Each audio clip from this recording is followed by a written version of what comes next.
If you need to add a link on the menu where user ID of the current logged in user is required, user current paths module is what you need. User current paths module provides two URL patterns that you can use. One is for the URLs with login user ID, and the other one is the URL for the user account edit page.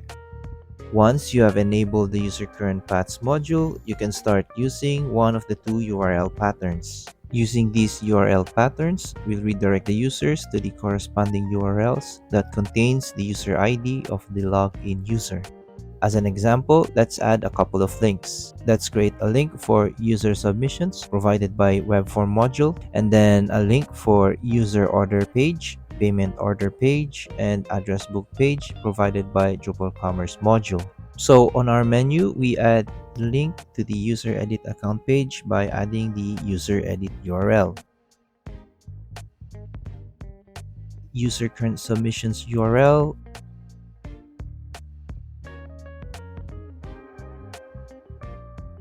user current orders URL,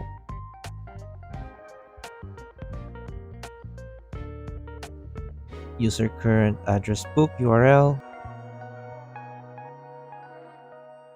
and user current payment methods URL.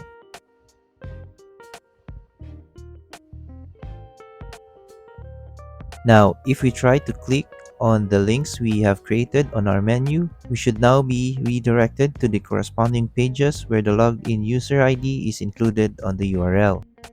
As you can see, user current paths module is simple and very handy module to use, especially if you need to add URL on the menu that requires the login user ID.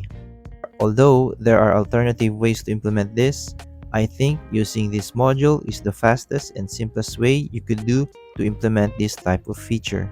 If this was helpful, please leave a like and subscribe to my channel, and see you guys on the next video.